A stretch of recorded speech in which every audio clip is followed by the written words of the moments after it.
Hey, hey, hey! The autumn wind is a raider, but it's winter and we know that it's Super Bowl time.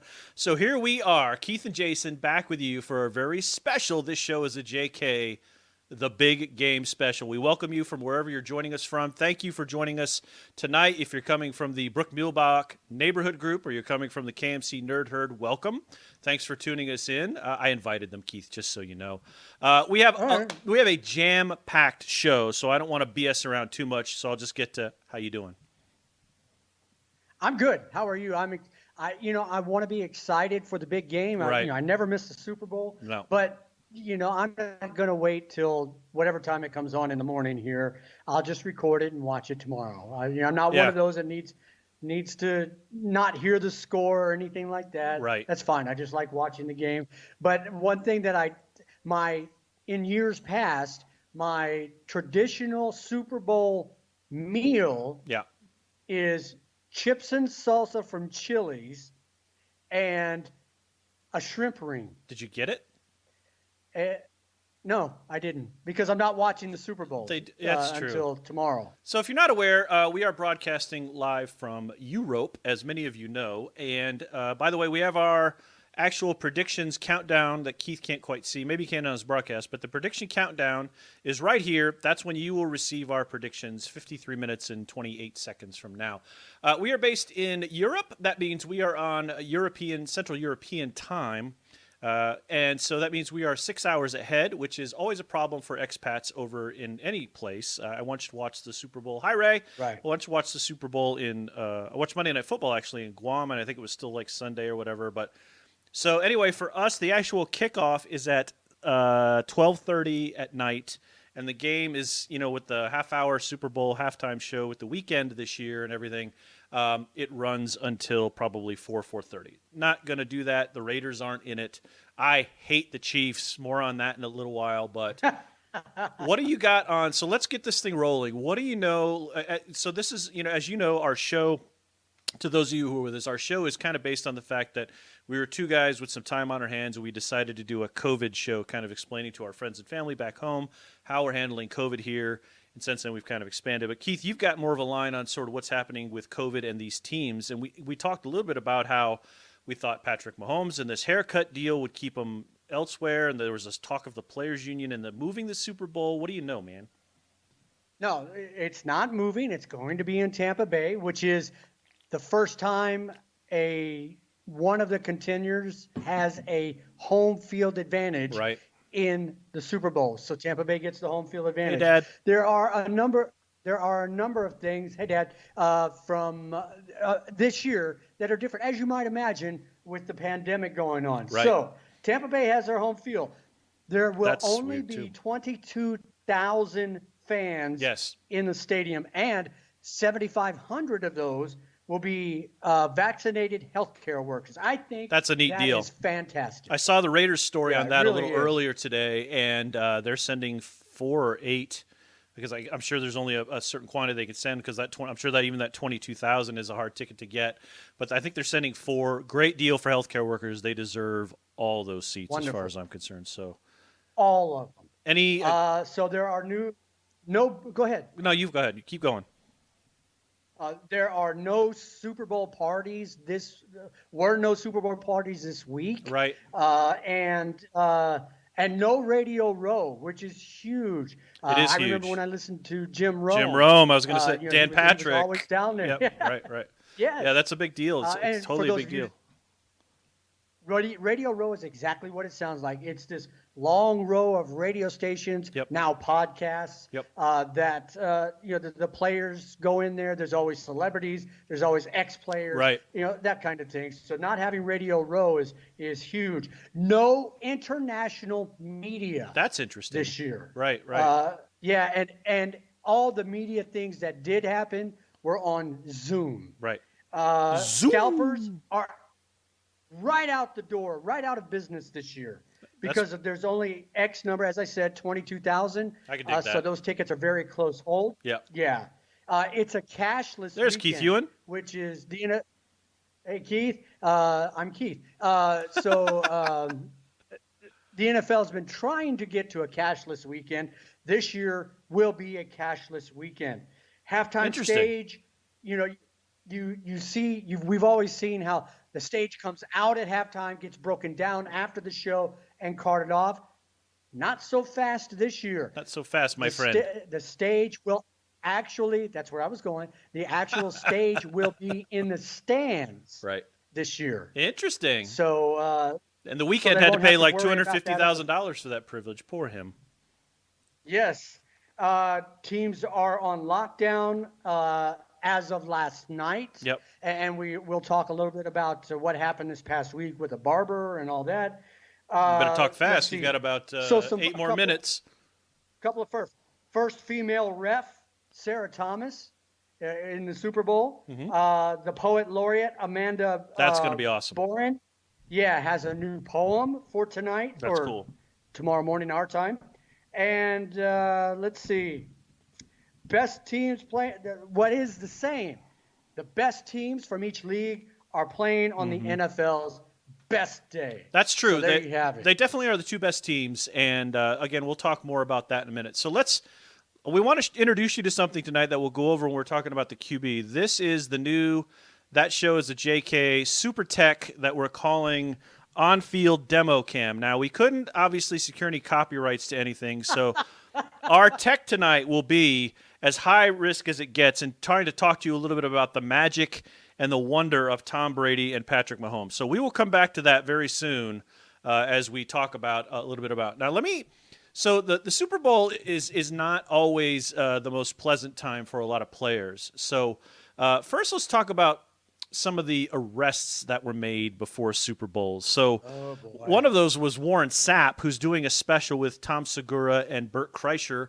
Actually, probably another 50 minutes. I think it either starts at 1 or 2 or whatever. But they are all doing a special together. He was arrested. Was it on Super Bowl day or was it before? I don't remember, but I think it was before. So I think it was the day before, charged with domestic battery. His charges were dropped, but NFL Network eventually dropped him from the network. Let's see. Eugene Robinson was the one that I remember. He won the Bart Starr Award for displaying the highest moral character that year, and then he tried to buy a blowjob from a hooker later that evening. By the way, if you're new, we say things like blowjob and fuck, so just so you know. Let's see. Barrett Robbins, this was a weird one. Poor guy. He had some substance abuse issues, probably some mental health issues, but instead of getting ready to face the Buccaneers, who we got killed by because they knew our hand signals, fuck them, he was so incoherent that he actually thought the Raiders had already won the game, and then we got crushed 48-21. Again, fuck the Bucs and for reading our hand signals. And then he was charged and convicted with attempted murder in 2005. He's had a rough go of it, and I think we all know mostly about Ray Lewis allegedly murdering a guy, but he was convicted. He did that on a Super Bowl weekend, acquitted of murder charges, allegedly. So those are the arrests. Now, there was another one, if I remember correctly, a Bengal. I think Pete Johnson, a running back, in the Boomer Esiason day. Well, that was back when the Bengals. That was when the Bengals were halfway good, right? Yeah, he got coked up the night before or something, and they really needed him in that game. So yeah, it was not the best decision making on that part when you had the biggest game possibly of your life, because there's no guarantee you're going to get back to the Super Bowl. Right. So why wouldn't you be on your your best behavior? You got a game to play. You got to do what got you there. Yeah. And going out and getting a blowjob from a hooker and getting busted by a female cop or doing coke and not being able to play the next. There's a lot of pressure. There's a lot of anxiety. I totally get all that. But you're also, with Robinson, with allegedly what he did, it was an ego thing. He just thought he was on top of the world. And that was a Dan Reeves Falcon era, as I recalled. I think Chris Miller was the quarterback. I thought they had a shot. And I hate the Broncos too because they're in my division. So that was an interesting, weird era. So the other thing that tends to happen so we talked a little bit about before the show, and I don't know what kind of fan you are of the pregame run-up shit. I am not. I can't stand any of it. I think part of the problem with sports these days is the marketers and the MBAs have moved in, and this is sports, and this is all the shit that surrounds it, right? Especially around World Series time, Super Bowl time, things like that. And I get that sports has always had its hand in sort of promotion, and minor league baseball games. They did that totally racist thing where they blew up the disco records and all these things at Comiskey and all that. and I get it's about promotion. I get it's about that sort of thing, but the Super Bowl especially is like that 24 to 48 hours beforehand is just jam packed. Like you just ate a block of Velveeta and can't go to the bathroom for 4 days, jam packed with just stuff. And then the only thing I've ever wanted to know, Keith, is just tell me when kickoff is. Just tell me when the kickoff is, Right. and let's just go. I mean, how do you feel about that? Since I've been divorced, which I just counted in my head has been almost 10 years. Wow. I have, if I'm not doing something else, puttering around the house or whatever, it's on. Yeah. Am I watching it? Am I in my recliner watching it? No, I'm not watching it. Especially if it's not my team. Yeah. Yeah, I had it on today because they were playing a lot of the stuff they had on yesterday in the States. Yep. And which we'll talk about here in a little while. Yep. The awards and things like that. Right. So I had it on, but they replayed it over and over and over today. So I've seen parts of it like 3 different times. Right. Do I watch it? Yes and no. As I'm walking through a room or I sit down for a little while and watch it. And I'm up doing other things. And that's kind of my NFL experience lately too. Is I'll be doing something else but have the game on over here. So I like to either draw or sit or I've got other things I want to do. But unless it's the Raiders and it's kind of a big game, it's to me it's just I want to. I kind of got other things to do. So I agree with you on that. I know that several of the big advertisers Hi, Daniel are Nathaniel. not advertising this No. year. So, and they're donating their money to other things. And that's kind of bullshit because they are advertising their lesser-known brands. They're not advertising their bigger brands. Budweiser is still advertising like Budweiser cream soda ale seltzer alcohol beer, whatever they're making this year. So they're still advertising but stuff. they're not doing the Clydesdale. But they're not doing the, they're not right. exactly. So there's that. All right, before you get to the awards and things, and then we begin our analysis, let's talk about the biggest mistakes that have happened in a Super Bowl game. All right, biggest mistakes. Well, the one that stands out for you probably is Leon Lett running all the way down the field and then having Don Beebe catch him and knock the ball out of his hand. They still won the game, though, pretty handily. Obviously, it's the Bills. But it didn't cost us the game like No. Jackie Smith. Right. But I don't consider that a blunder. He just, he had a Bill Buckner moment. What are you going to do? Thurman Thomas forgetting his helmet. Apparently, he missed a few plays. I didn't realize that. And I didn't know. His helmet. Right. So Thurman Thomas was a Buffalo Bill. The Buffalo Bills played a pretty good run of games. 4 games. I hated them all 4 times. They beat us in one championship game, 51-3. Again, fuck the Bills for that. Thurman Thomas was their best running back. He was incredible. He was Marshall Faulk before Marshall Faulk. He was whoever your prototype running back of the day is now. He was that. Anyway, he had a habit of setting his helmet on the 34-yard line before games. And then before the Super Bowl, some, lackey with a badge picked it up and was like, what is this doing here? I have to please my master. So he moved the helmet off. It was lost, and then he ended up missing the first few plays of the game. I think that was the second game because, Janet Jackson's wardrobe malfunction. I'm not going to go over that again. Wide right is a biggie, but again, I don't know that that's a blunder. Oh. He missed a kick. I mean, if he didn't miss that kick, I think we're talking about a whole different sort of alternative timeline. But he missed a kick. I mean, what are you going to do? Christina Aguilera's national anthem. Jackie Smith. They do have Jackie Smith. This is from sportscasting.com, by the way. Jackie Smith misses a gimme. Again, you know what? Bill Buckner's was a gimme too, but I mean, in the heat of the moment, those things are difficult. They're tough. So, and then I forgot about with an easy shot like that. Yeah. Buckner, Smith, you've got it. So, and especially Buckner because he's looking at what he's going to do with the ball after he touches the base, and you just pick your glove up early. I totally get it. I can't honestly think of a big mistake that comes right to mind. And so then you have the Saints Ravens Super Bowl where the lights went out. I'm sorry, the Ravens San Francisco Super Bowl where the lights went Yes. out. In And yeah, Ray Lewis in New said it Orleans, was yes. intentional and all that. So, I mean, there's other blunders. I mean, you think of what was the Philly special? How did they let that get called on them? Yeah. Any others you can think of that are kind of interesting? I think even last year, the play where it was fourth and a magic carpet ride for Kansas City, Right, and nobody covers Tyreek Hill, right.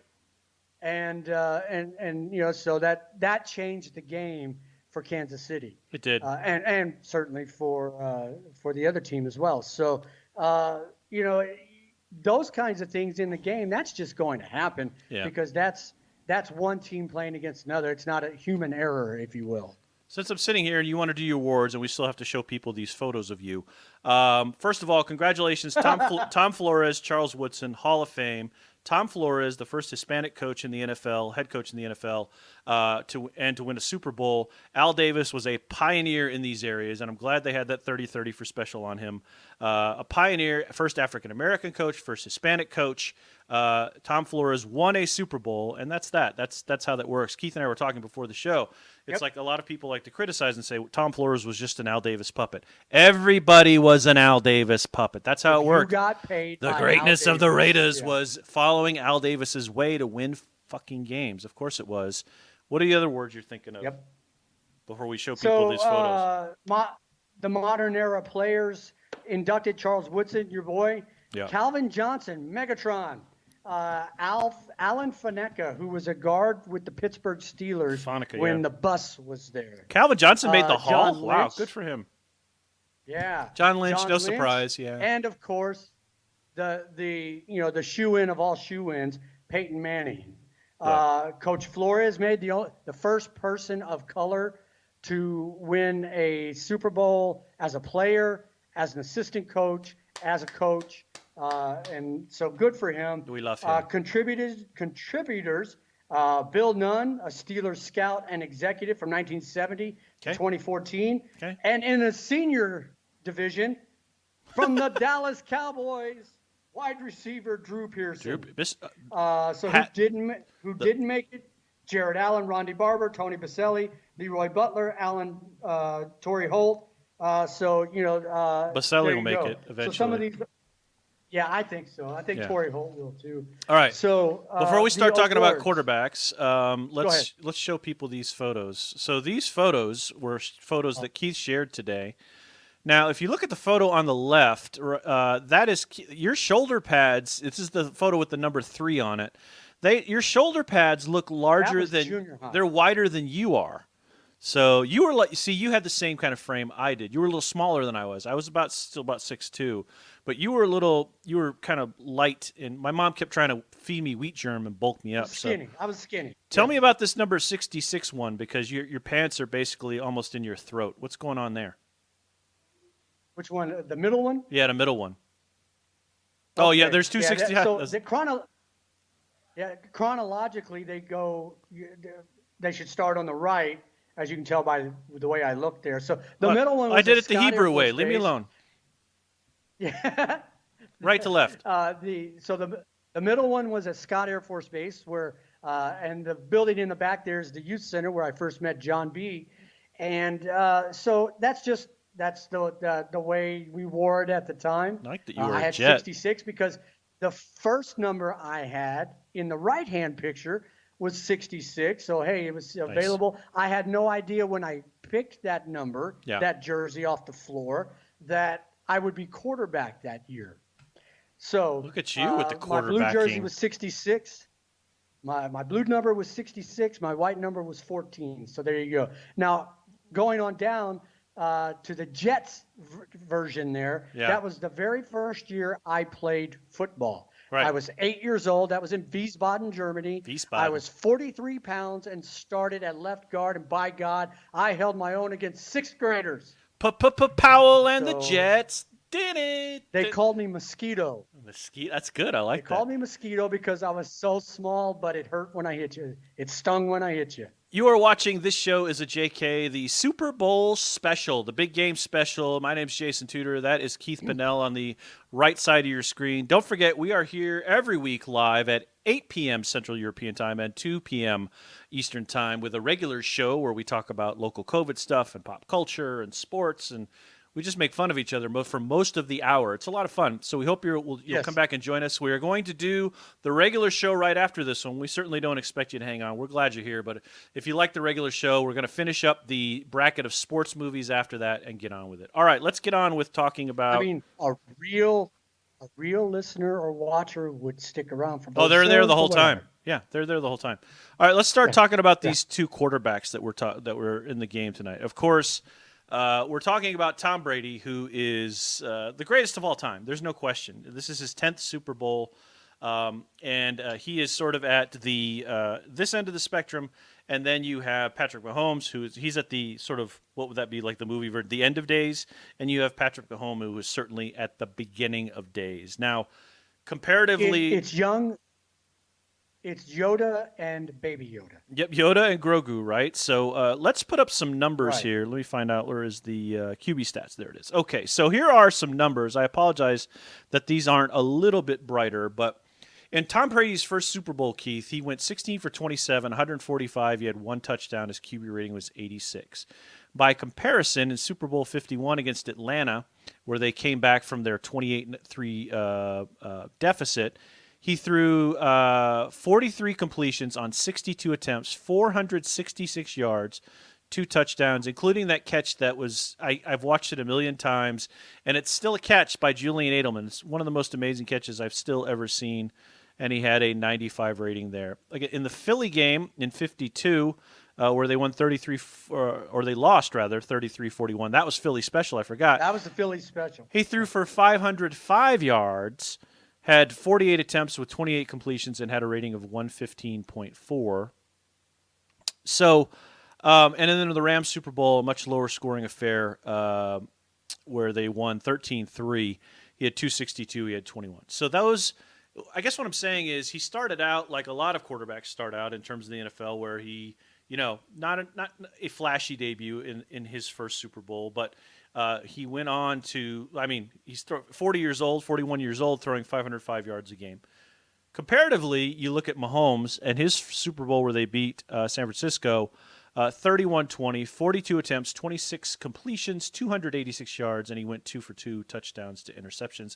And his longest pass the whole game was 13 yards.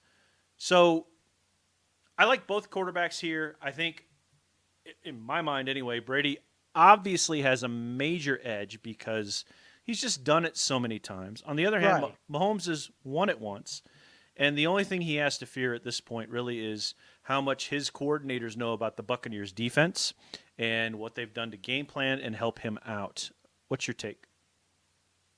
No, I wholeheartedly agree. This is probably one of the most even matched games in a long time. I was thinking about this earlier, getting ready for the show. Yeah. If you have the Kansas City defense, especially the secondary, Right. who are ball hawks, who have been watching tape on Brady and the receivers. Right. On the other side, the Tampa Bay defense is the reason they're in the Super Bowl. Reason for the season. And I'll disagree with that, but we'll come to that on the team previews. The X factor is Patrick Mahomes when the offense is on the field. So let me Derek Bieniemy. So let me stop you there. Let's go to our professional technical tape here. Let's talk a little bit about Patrick Mahomes. The amazing thing, so we'll use old Han here as Patrick Mahomes. We'll use Leia and Chewie as our blockers, and BB-8 will be our wide receiver. So one of the amazing things that's been said over and over about Patrick Mahomes is he could just throw anything, anywhere, anytime. And he's basically given other quarterbacks that license to do so. By the way, this segment is brought to you by Vorpal Comics. You can go to my website, jasontudor.com, and pick up a copy of Vorpal. So Patrick Mahomes likes to roll out to his right, and when he gets a receiver coming over here, even if it's kind of a posty thing, or even if it's like a reverse hitch or whatever it might be, if this guy's going this way, he will throw the ball back over. Even if he's moving this way, he'll throw it back over this way. But not like a lot of guys do. He'll kind of, I mean, literally like just twist his whole body and throw it with accuracy, which is He'll amazing to shortstop me. it. And then this guy goes and trots in for a touchdown. So to me, he's pretty amazing at that. As I reset the field here and get ready for a Tom Brady analysis, when you start Well, talking about him, that's his baseball in him. I could, and PJ will tell you, I used to throw the ball from in all different angles, right, and that's the infielder. That's the right, baseball part of it, and that's what he grew up doing. So it's amazing to watch. I really like watching both of these quarterbacks for play. sure, for They're sure. so different in what they do, and how they do it, but the end result a lot of times is the same. Right. So the obviously Tom Brady is a little bit different. Tom Brady is a pocket passer. So let's go back to our high tech field here. So it's appropriate that old man Han is here as Tom Brady. But the thing about Tom Brady is that I think is amazing is his decision making ability, and I'm sure that's been said 10,000 times today by every NFL pundit on earth on NFL Channel, CBS, Bleacher Report, wherever. But let's just say these are the three receivers, and we send BB out. He's covered. This guy is covered, and let's say Leia is open. But the thing that differentiates Tom Brady is BB-8 might be covered, but Tom Brady has done it enough and is intelligent enough to know, yeah, he's covered, but I know that he's going to break free or he's going to break away, and he's going to throw the ball down here. And this guy's going to catch the ball and run it in for a touchdown. So he's not necessarily a first receiver, second receiver, third receiver check down guy. He's definitely a who is my best advantage to score a touchdown guy. And that's what makes it amazing is this guy might be open, but it's only for a gain of 5. But he knows BB-8 is open in the end zone and ready to take the ball in because he's done this so many times. And so anyway, that's just my opinion on Tom Brady. Do you feel similarly? I will add a third point to what you said. Not only what you said, but his accuracy Right. is incredible, and that goes Incredible. back to his work ethic, his work ethic is something we all know Ekith. about, and how much he pushes and pushes and pushes. Yeah, that too, Uh, PJ. so and his reads when he gets to the line of scrimmage. Right. His And pre-snap reads. that's what PJ was So saying. and that Brady's he's just superpower is his yeah. ability to read defenses for sure. So Hey, PJ. Yeah, that no kidding, and I didn't see that beforehand, but it's good to know PJ and I are thinking alike. So scary. you put all those together, and yeah, he is.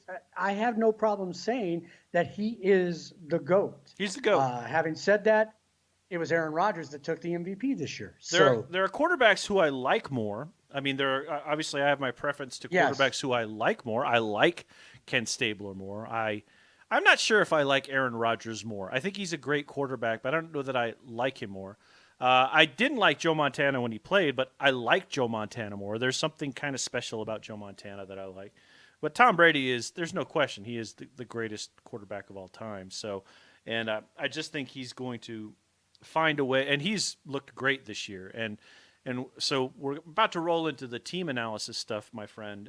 But I just think I would close this by saying I think they are sort of I can't think of the right cliche, but they're uh, two quarterbacks from the same mold. One is just from the mold made earlier, and this is the fresh part of the mold. And he's great. Mahomes is great at reading defenses, and he's got a great coach alongside of him in Andy Reid. Tom Brady's got another great hmm coach. Again, I'm going to get to that in my team analysis and my prediction in Bruce Arians, but they've got a secret weapon on the Bucks who I just found out about 2 days ago. I didn't realize this guy was on their coaching staff, but so I think they're both in very interesting positions, and this could be this. You know what it's going to be, right? It could either be like a 55-47 barn burner, or it could be like 17-10. It just depends on, as it always does, what defenses are willing to do in order to injure a player. Or whatever, right? And in these games, perhaps even in more so in playoff games and regular season games, one mistake, one thing, that's what makes the difference. So when we wake up tomorrow, although I think you said you're saving it, but when I wake up tomorrow, it'll be interesting to see. I'll watch the replay later, but that's how it is. So any final thoughts on our two QBs? no, I think it'll be I hope it will be a joy to watch from a non-fan of either team, Right. but just a football fan. Let's go back just one more look at that SB high tech 3-dimensional. Look how 3-dimensional that is. That is 3D as it gets. So You're watching this show Almost as like you could knock it over. like this. All right, this show is a JK with your pals Jason and Keith. We are about halfway through our fantastical Super Bowl show. Thank you for joining us. All the regulars look like they're here. My dad, Daniel Nathaniel, PJ's here, Ray's here. Let's see who else is signed in the chat. If you're here, let us know you're in the chat. Keith Hewen's here, and we're here. We signed in. So if you're here, let us know you're in the chat. Let us say hi to you. We are an interactive sort of show. All right, it's time to talk about the two teams a little bit. And actually, we can spend the most time on this and sort of gravitate around the other things that we want. Let me blather about. Oh no, we got to do bracket. So actually, we have to do this in the 10 minutes as well. All right, first let's get to some stats. The Chiefs, as you can see up on the screen, averaged about 30 points a game. The Buccaneers 31. Yards per game 420 for the Chiefs, 385 for the Bucs. Points per play, 0.45. So we're getting into the weeds. They were 0.479. Yards per play, 6.4 for the Chiefs, 6.0 for the I'm not going to do all these, trust me, 6.0 for them. Let's look at defensive statistics, though, if they're here. If I only got, looks like I've only got turnover statistics. The turnover margin per game for the Chiefs was 0.4. The turnover margin for the Buccaneers was 0.6. That's important, I think. Takeaways per game, 1.0, and for the Bucs, 1.1. I think what I get out of this, aside from what we talked about, Keith, is that both teams are incredibly evenly matched. I really believe that. And so in looking at both of them, aside from quarterback, I think they are very evenly matched on both sides of the ball. What do you think? Oh, I agree, and we alluded to that earlier. I really hope this is. As a viewer, it could be hell because they could just go, trade the ball at the 35-yard lines, and not score a thing because a good defense on both sides, a great offense on both sides. What are you going to do? Or it could be, like you said, an OU Texas Tech game, right, where the defense shouldn't even be on the field, or seems like it's not even on the field. So, I'm really looking forward to watching this tomorrow. It will be interesting when I roll out of bed and check the ESPN app to see what the final score was. right. And then, we can talk about it at work tomorrow. So the thing is and then we'll both talk about it the next day. So I look at the Bucs like this. The Bucs have a phenomenal offense, as do the Chiefs. The Bucs seem to have a bit stingier defense than the Chiefs do, and I think that could provide the sort of edge that the Bucs need. I couldn't name a single player on defense for the Bucs. I just haven't followed them that closely. And on the Chiefs, to be fair, couldn't name one there. So the offense is, again, I think we've talked about this before in some of our sports segments with the show, that offense is the show for the NFL anymore. The defenses have become watered down. And a great discussion that you and I had this week that's kind of an aside is that we were trying to figure out when defense died. So if you're in the chat, we think it was when the greatest show on turf won the Super Bowl with Kurt Warner and Marshall Faulk and Isaac Holt and Torrey Holt and Isaac Bruce. And all of those guys. That, to us, I think we both agreed, is when the offense died. So, yes. So after that, it was defense died. So that's when things became sort of iffy on the defensive side, and offense sort of gave way, and you started getting these ridiculous scores. Plus, the overtime rule, I think, helped a little bit, and some other things. So, in any case, to me, I feel like the Bucs are very strong on both sides of the ball. Of course, we talked ad nauseum about Tom Brady. I think their receivers are very interesting. But I think the Chiefs are just score at will. They are sort of a new greatest show on turf sort of crew. So that's what makes them very exciting. So go ahead. I told you I watched a lot of the NFL stuff this morning, which would have been replayed from last night in the States. Right. And it was the CBS show. So it had Phil Simms, Ray Lewis, and Jim Brown, the host, not the player. Yeah. And one thing that Ray Lewis said, besides I didn't do it, was allegedly. Allegedly, was that the game changed when they changed the hitting rule. For sure. So if you were coming back in Ray's early days, if you were coming across the middle as a receiver or a slot guy, You get killed. you knew you were going to get your head And bashed. quarterbacks could be injured Today, more that's easily, not the for sure. case. Yep. Yes. Yep, for So sure. so Great around point. that Forgot about time, that. which again was around that same time with the greatest show on turf, Right. was when that rule changed. That's when offense became prevalent. Offense sells tickets, defense wins championships, as the saying goes. Right. So no, I agree wholeheartedly with that. And now, don't get me wrong. As we're talking about the coaches. We spent a minute and a half talking about defenses. We're talking about the quarterbacks and the offenses. OCs. Not once have we mentioned defensive coordinators. No, and so again, I think for both of us, defense is the wild card of this, and I'm sure again there are people just talking ad nauseum about defense right now. Defense is boring, so let's not fill up the show with that. All right, so that's a bit of a wag on our folks. Keith's video has frozen up. That's interesting. Hopefully, it'll come back soon. Anyway, we will get to our predictions in approximately 19 minutes. We appreciate you joining us, and we want you to know that we want to keep you on. So just remember, we've got the second show coming right after this. That's our regular show. We're going to take like a 3 or 4 minute potty break, and then we'll come back, and then we'll be right back on the air. But just remember, we're here every week. We also have our podcast of the audio of the show, which goes to iTunes, Spotify, yada, yada, yada. So please join us. Stick with us after the show. And if you can't stay with us, no problem. Just pick us up on audio. All right. It's time for Best Super Bowl Game Bracket. I need to go in and shut off the predictions. La, la, la. Start the tournament. Ding. And then we'll tell you how many predictions. All right, so we got 6 predictions. That's good. A little less than usual. All right. But 6 is 6. So here we go. Super Bowl 13, we picked 8 games. Super Bowl 13, and they all have names. Jackie Smith drops it. That's what I called it. Super Bowl 20, that massive Chicago defense. Super Bowl 42, the New York Giants' David Tyree helmet catch. Super Bowl 7, the end of the perfect Miami Dolphins season. Super Bowl 18, which was the Raiders at their absolute peak, probably one of the best teams in football ever. That was defeated versus undefeated. Super Bowl 51, Atlanta leads 28-3 when. Super Bowl 16, Montana wins it, and Super Bowl 3, Namath guarantees it. Let's start at the top, my friend.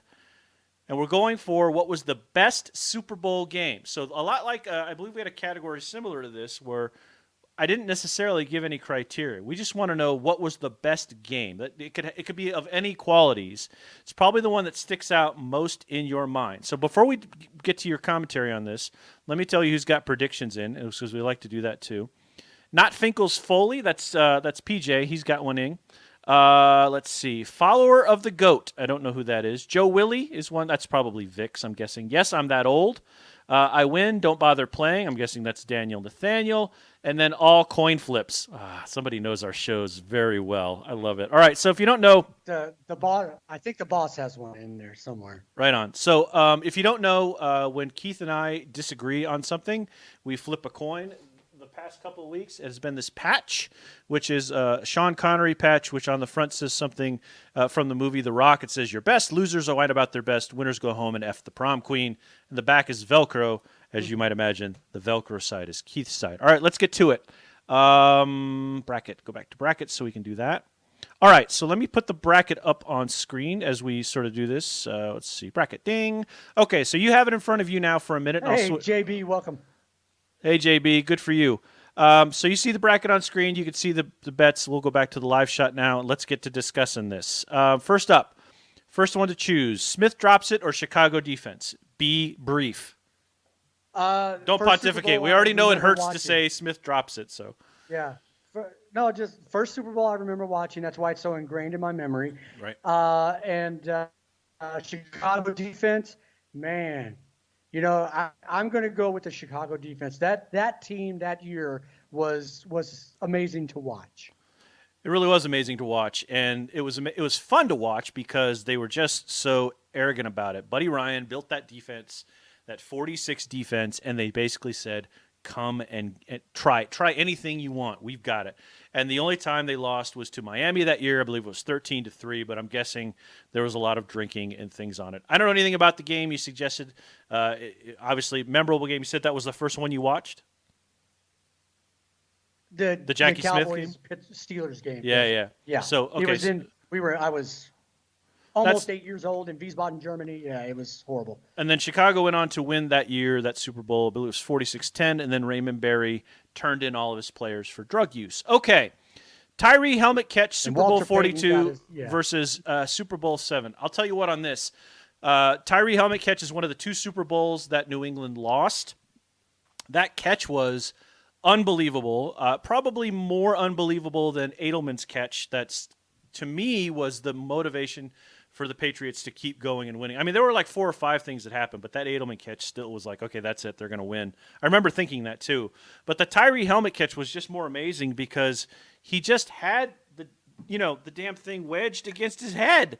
And it was just like, how did he do that, right? So, and then they ended up winning the game, and, a lot of Patriots heartbreak. Super Bowl 7, I mean, what can you say? I mean, the game itself was, I don't know if it was unmemorable. It was 7-0.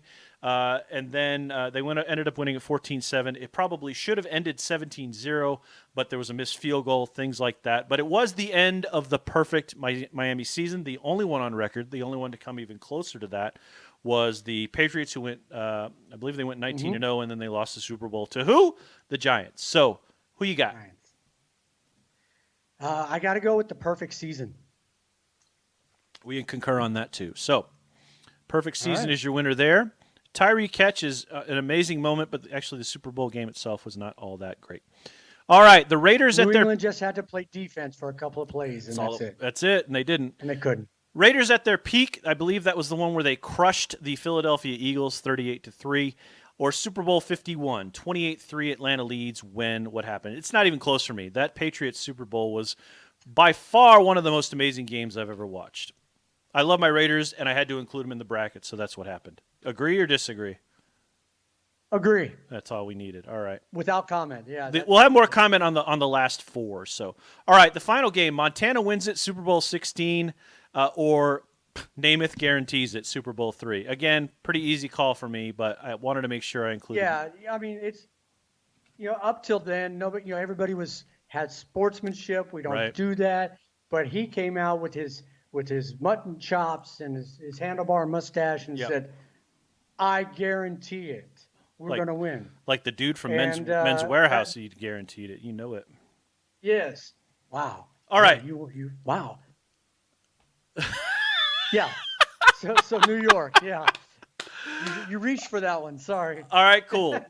All right. So we're only gonna update the bracket at the end. I'm not gonna go through because again we're pressing and pressing. We want to make sure we get all this wonderful content into you and not miss a beat. All right. We've got 4 left, so we could talk about this a little bit more.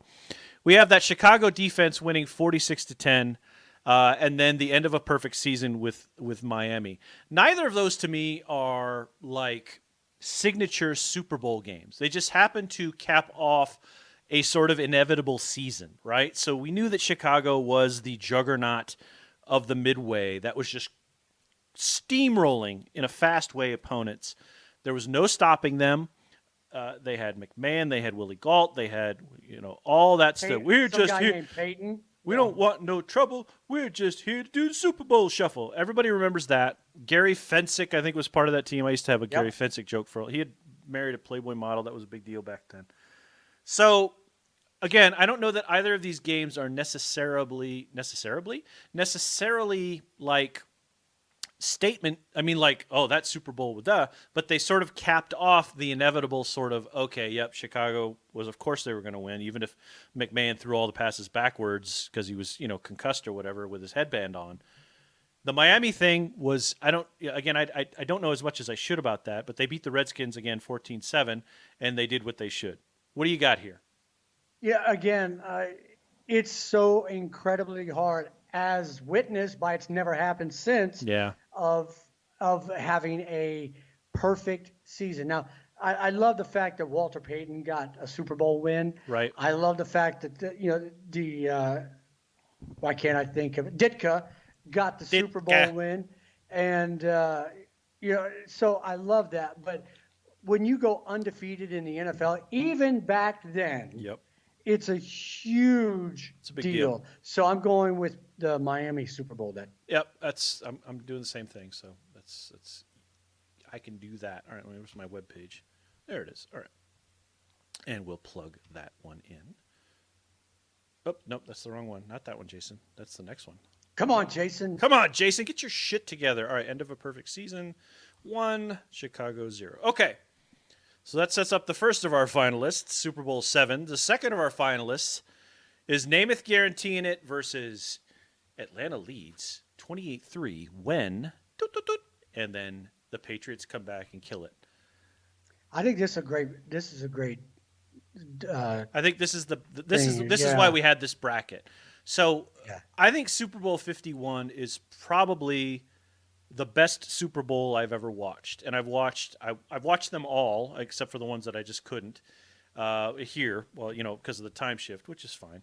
But even then, I watched them on replay. I remember the Rams Titans thing with 1 more yard or whatever it was. Yeah. There were so many things. Doug Williams becoming the first African American quarterback to win a Super Bowl, all that great stuff. And so this, to me, is a tough one. In my mind, the better game, the better Super Bowl game itself, the best Super Bowl game is the Atlanta New England game where New England comes back and wins. The most prolific, potentially, like for generations, is Super Bowl 3, where Namath actually guarantees it, and I believe they beat the Colts 16-3, 16-7, one of those. I don't have it right in front of me. I should. I would pick the New England Atlanta game. That's where I was leaning.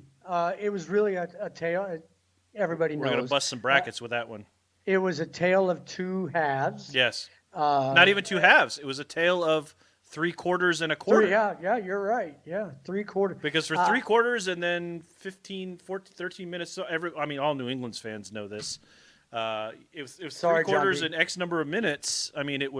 That's who it was, right? Yeah, you're exactly right. So as a fan watching that game, right, as a football fan, yep, you just go, oh my God, what just happened? Then you watch the comeback.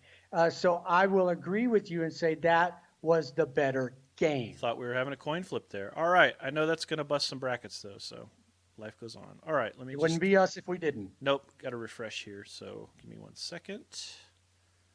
All righty, Roo, come on. Why is it not refreshing? Got to make the input. We're about 6 minutes away from. They got to see our faces. That's no good. All right, sorry about that. Okay, I've had it on the bracket the whole time. Okay, there we go. So 1-0. All right. Important, but not. All right, so we're down to our finalists for the 7 or 8 of you who are still with us. Thank you for keeping with us. Let's see here. Super Bowl 7, the end of a perfect season. We're 7 minutes, 25 seconds away, by the way. Or actually, it's a little less than that. And Super Bowl 51. This is tough. Because I understand the meaning. I understood the meaning of the Namath game as well, but I understood the meaning of the Miami. You go first this time. Yeah, again, I like the fact that it's never been done before. It's still set aside. I'm not excited about the fact that the remaining team members break open champagne every year when nobody does it. But, right. I think the Miami season means more about the game and them winning that Super Bowl to cap off the perfect season. I think that makes it the better game. I'm going to disagree. I didn't think I would, but when I started talking about specifically the best game, the most entertaining game, the game that had the most meaning to me, and what I felt was the best to watch, and in terms of an NFL product, what they put out there as a fan, as a patron, as it were, this New England game to me is incredibly special. But that said, I'm taking the Miami game as well. So that's a consensus because it does end a perfect season, and no one's ever done that before. So I was this close, but the Miami game is definitely the one. So that's that. We have our victor, and it is Super Bowl 7. And congratulations to that. Let's see how we did on the predictions here. Yep. Super Bowl 7. And the predictions are your winners or winner will be. Well, looky. We had three people in the top three. We had Nick Finkles Foley, who is our friend PJ, who end of a perfect season. He called it. And then we have all coin flips. I'm thinking, who is all coin flips? So we're going to need to know who you are, all coin flips, because you're about to get coin flipped into a T-shirt or not. So this is going to be PJ, who we already owe a T-shirt, so no big deal. Oh, wow. And this is going to be, because they're both the same. They're both ranked first. They both had a score of 8. They both scored the same number of points in each round, and they both picked Super Bowl 7. So they both had 4 or 7 picks. We already owe PJ a T-shirt. Right. So let's. We already owe. Yeah. So PJ whoever you are, t-shirt, all so- coin flips. Let us know. I'm guessing it's probably Stefan. That seems right. But That's we'll what I see. think. If you are all coin flips, let me know, and I will get your. Actually, I promised myself I would get the T-shirt caravan started again. Daniel's got his, so it's just getting to everybody else. Anyway, not Finkel's Foley. I think he meant Folly. Is the top spot, but was tied with all coin flips. So you both share best bracket this week, but all coin flips will get the T-shirt. All right, we are still about four minutes good. away from a bracket prediction. You got any dogs and cats left over you want to talk about before we wrap this thing up with a prediction? I'm just, the Super Bowl's always been special to me. Me just too. because I've always been a football person, and as witnessed by the pictures you showed earlier, and so I love the game, even when it's New England, Philly, that I hate both teams. Right. Even when it's a West Coast, East Coast, whatever. So I will watch the Super Bowl sometimes closer than others, but I will watch the Super Bowl every year. What we talked about at the beginning. There's only going to be 22,000 people in the stadium. Right. So this year will be one of the most watched Super Bowls. 7,500 of those will be inoculated or vaccinated, if you will, healthcare workers. from across Inoculated, the I believe, country. is the I correct think term. that's fantastic. So it will be different. It will be different this year, and I hope next year we can get back to having fans in stadiums throughout the season. But my COVID pitch, we have to do the right thing. So, but what about you? Football has always been a very personal part of my life. I grew up with it. My mother was she wanted me to play football. She's like, you're 6'3", you need to put on some weight. This is something you can do. You're athletically talented, which I was for the most part. And she really wanted me to do it, but I just had no druthers on I could be athletic, I could play, but I wanted to be an artist. I wanted to be either an artist or a comic book artist. I wanted to do that, and look where I am now, right? So, but football would be in our house every Sunday. My mother was a gigantic Chargers fan, and so that was always when we go to friends' houses on the weekends. Football was on the whole day. And so it is inculcated into my brain that Sundays during football season have me in the house watching football from a certain time to a certain time. And that's how life works. So the Super Bowl is important. Of course it is. And it's important to sort of follow the game, and it matters. Exactly. And it matters. So in my mind, while I don't necessarily care for the two teams playing tonight, and I could wake up tomorrow, I'm still very interested in it. I will still pour through the stats. I'll still look over some of the X's and O's stuff. I'll still look at the consequences of it and whatever else. So I agree with you. It's a very personal part of my life, and it's something I enjoy highly. So. Let me see my own notes, and let's see if make sure I haven't forgotten anything here. I don't think so. We went over all the arrests and the blunders.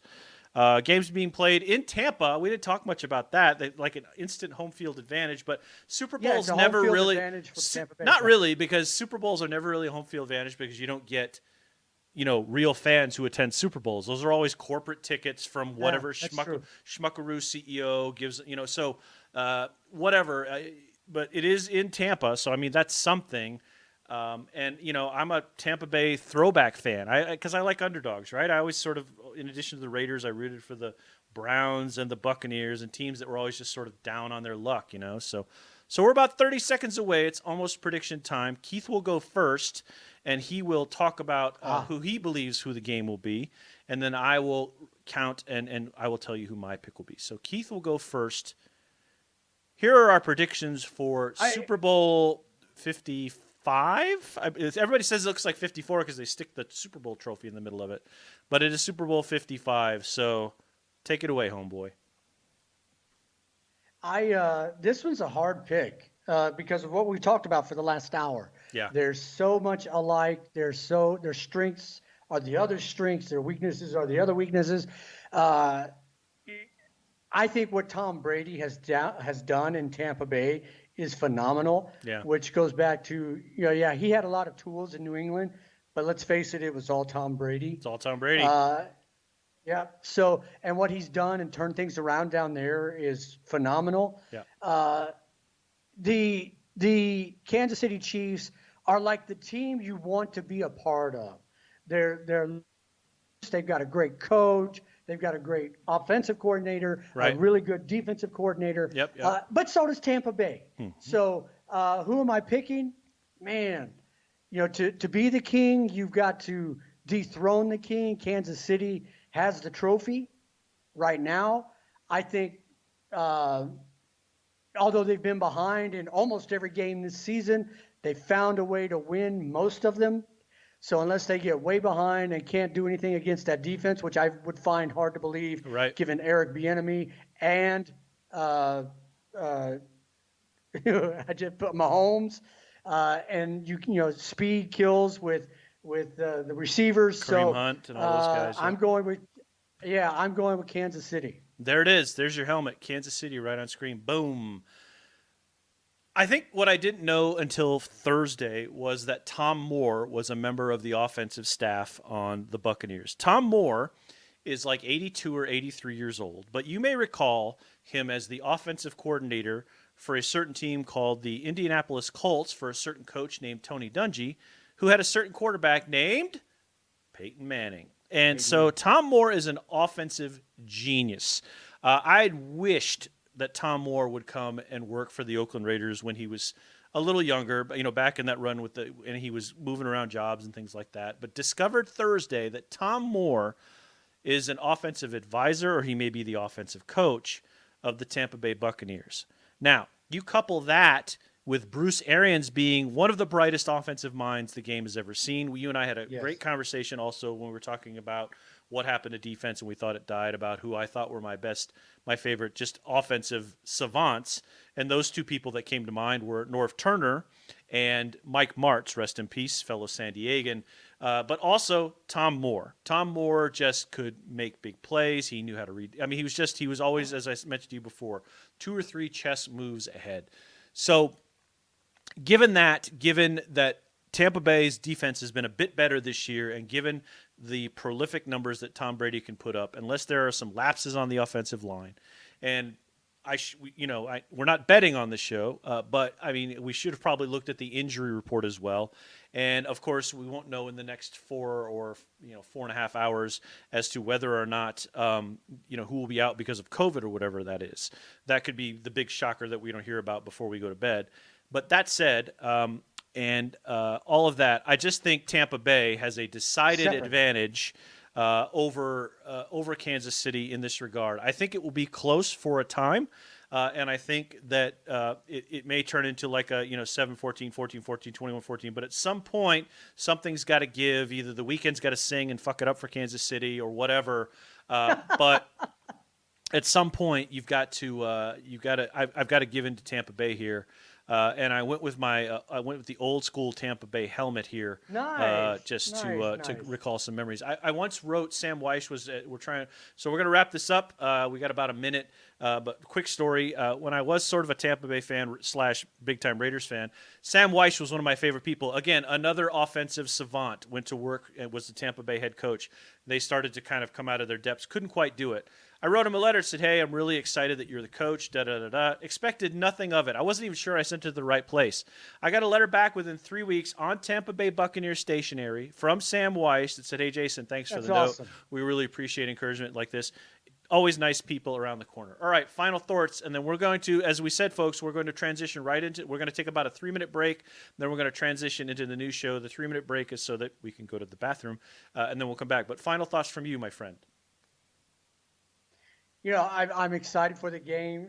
Hell, I may have a little tough time sleeping tonight, just knowing that it's going on, Mm-hmm. and I want to know how it ended. So the first thing, as soon as I never sleep to my alarms, so as soon as I wake up tomorrow, I'll check my phone, see who won, and either go, yeah, or oh, okay, and then ready to watch it when I get home from work tomorrow. Exactly right. I'm excited again, but I will probably sleep soundly because we got work tomorrow. And although many people don't, it's a half day for a lot of the military folks, and they've given liberal leave to civilians. So it'll be you, me, and a few other folks, and we'll have a good meeting and everything else. So, John, thanks for the compliment. Everybody, thanks for being active in the chat. We're gonna take a quick break, then we're gonna head over and we're gonna start the regular show. So stand by for that. Thank you for joining us. Have a great night. We'll talk to you soon. And if you're staying on for the next show, hang out for about 3 minutes.